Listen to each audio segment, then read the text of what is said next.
Welcome to Dr. Pam Unleashed, where we skip the gimmicks and get real about what helps pets actually thrive. I'm Dr. Pam, functional medicine vet, symptom decoder, and your guide to a vibrant, no BS pet care. Let's get into it.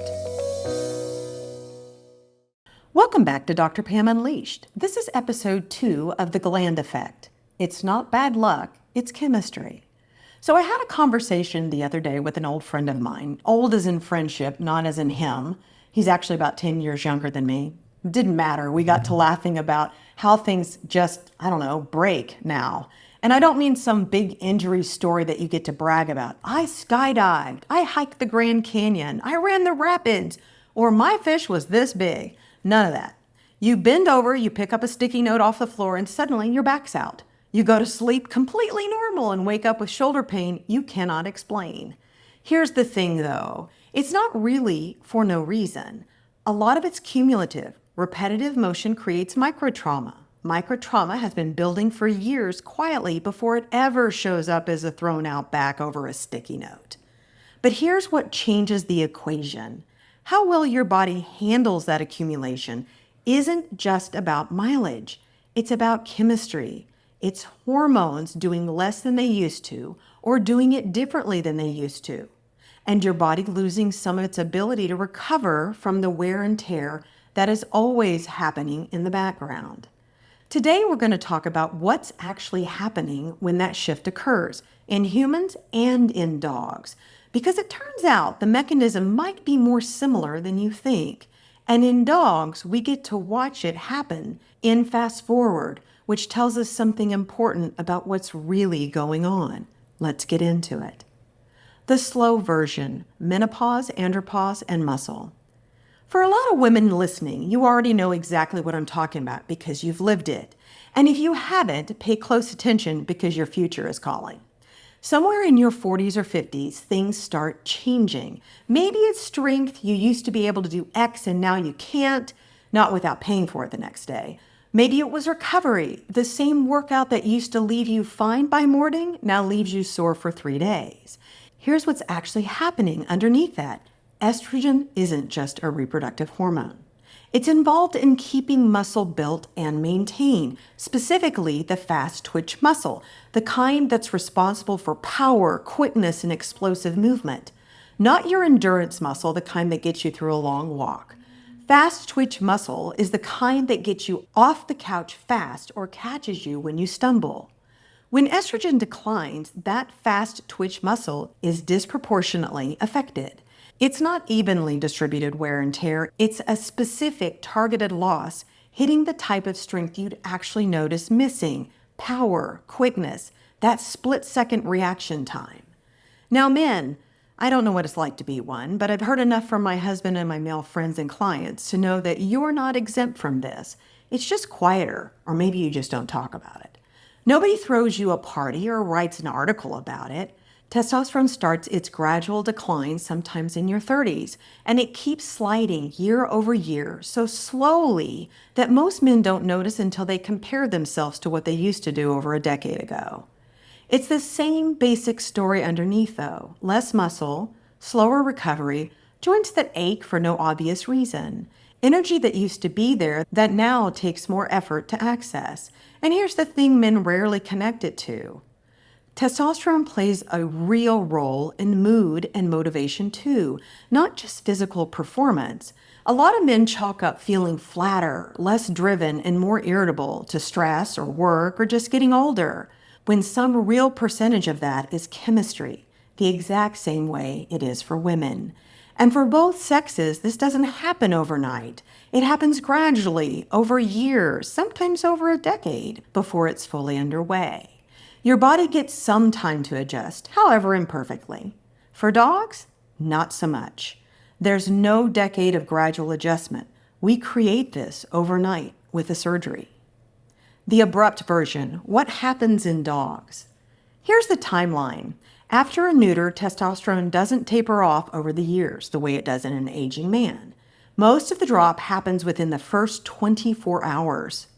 Yep, 24 hours. Within a matter of weeks, it's essentially gone. Same story with a traditional spay. The ovaries come out and estrogen and progesterone don't decline, they stop immediately. No years-long adjustment window, no decade of your body slowly figuring out how to compensate. It's not a decline, it's a cliff. And here's something almost every one of you listening has actually seen with your own eyes, even if you never connected it to hormones. The coat change. Groomers have a name for it. They call it spay coat or neuter coat. That coat that used to be sleek and defined gets softer, woollier, sometimes almost fuzzy. Guard hairs thin out, the undercoat takes over, especially obvious in the double-coated breeds like golden retrievers, setters, and spaniels, but it shows up in males too. Here's why. Hormones aren't just for running reproduction. They're regulating skin cell turnover, oil production, the entire hair growth cycle. Pull the hormones out abruptly, and the coat is often the first visible sign that something bigger just changed underneath. It's a small thing, but it's proof that what we're talking about today isn't abstract. You've probably watched it happen to a dog you know and just chalked it up to getting older or getting fixed without asking why. Muscle and joints work in the same way. You can't just see those the way you can see a coat. Gus's case. I want to tell you about a patient of mine named Gus. He's a German Shepherd, gorgeous dog, and honestly, he had one of the easiest charts I've ever reviewed. Beyond puppy visits and his yearly, there's almost nothing there. He was a healthy dog, minimal vet visits, no real problems for years. Then his owner found a growth on his scrotum. She took him into his vet, and the conversation that followed is one I hear far too often. The C word got thrown around. Nobody was lying to her, but she got scared into a decision, the way a lot of owners do when cancer enters the conversation. Neuter him now, get the mass off, better safe than sorry. So they did. The histopathology came back a week later. It wasn't cancer. It was furunculosis, an infection of the hair follicles, benign, treatable without ever touching his hormones. But the neuter had already happened. Within 3 weeks, Gus developed pododermatitis, inflammation between his paw pads, redness, and sensitivity. His owner also noticed he was hungrier than usual, asking for more food constantly, which in its own is an early sign that something metabolic had shifted. Over the following months, it snowballed. Recurring skin infections, ear infections, both bacterial and yeast, one flare after another. His owner kept bringing him in, getting Cytopoint, antibiotics, medicated shampoos, round after round. And I'll also add, Gus kept getting vaccinated on his normal schedule through all of this too, which almost certainly didn't help an immune system that was already dysregulated and working over time. And then there was one more thing his owner told me, sitting with me for an hour and a half going through his whole history. Gus started losing muscle. His rump, his hind legs were visibly less filled out than they used to be. Because he's a German Shepherd, that's exactly the kind of change that makes you think of one thing first, degenerative myelopathy. So we tested him. He was negative, which leaves hormone loss as the far more likely explanation. Sudden, total testosterone loss in a dog with no gradual decline to prepare for it. Exactly the mechanism we just walked through. At one point, one of the veterinarians involved in his care looked at everything piling up, unprompted, nobody asked her, and said, "I think we broke your dog." That's not me being dramatic for the podcast. That's a treating vet looking at the whole picture, saying the quiet part out loud. It's not just testosterone or estrogen. Here's something that trips a lot of people up. When we talk about hormone loss after a neuter or spay, we tend to talk about it like there's one hormone missing, testosterone, estrogen, done. It's not that simple, not even close. Take a male dog. When you remove his testicles, you're not just losing testosterone. You're losing DHT, a more potent hormone your body actually converts into testosterone locally in the skin, in the prostate, in the muscle itself. You're losing estradiol because, yes, males make some of that too through a conversion process, and it matters for bone density and mood stability. You're losing inhibin and activin, hormones most people have never heard of that regulate the whole feedback loop in the body. You're losing the local signaling that happens right at the site, tissue to tissue, not just the hormone floating around the bloodstream.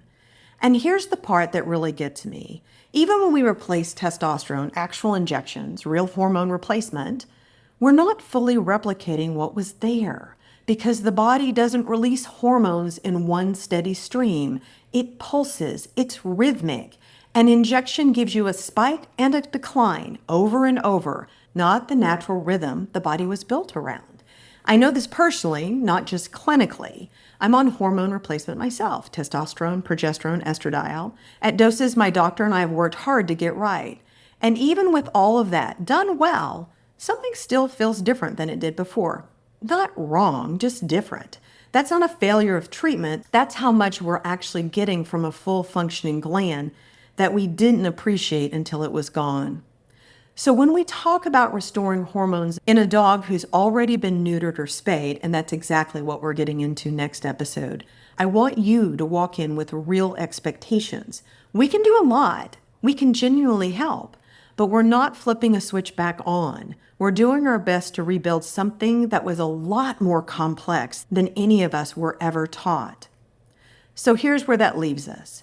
In humans, this shift gradually happens. Menopause, andropause, years to adjust, however imperfectly. In dogs, we do it in a single afternoon with a surgery. Same fundamental loss, wildly different timeline.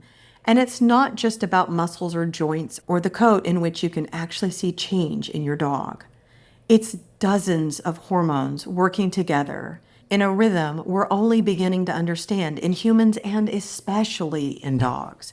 Thus is proof of what loss can look like when it isn't gradual. Proof that I think we broke your dog isn't hyperbole. It's what happens when a system that took years to build gets shut off overnight. If you've made it this far, here's what I actually want you to walk away with. This isn't about guilt. It's not about looking back at a decision you already made, feeling terrible about it. Most of us made this decision the same way I made for my own dog, with good intentions and without the full picture. That's not a character flaw. That's where the field's been until just very recently. What this episode is really about is recognition. The next time you watch your dog slow down or change or seem like a slightly different version of themselves after a spay and neuter, I want you to have language for that. Not he's just getting older. Chemistry. A system that used to run on its own is now running on far less than it was built for. And once you can see it, you can actually do something about it. Next episode, we're going to talk about what that something actually looks like. Not just for the dogs where the decision hasn't been made yet, for the dogs where it already has. Restoration. What's possible, what's realistic, and where the science still has gaps we haven't closed yet. Before you go, grab this episode's pocket guide on the Hero.fm app. What looks like getting older might be hormones. It's not a recap. It's 5 things to actually start noticing in your own dog now that you know what you're really looking at. This is Dr. Pam Unleashed. Thanks for listening, and I'll see you next time.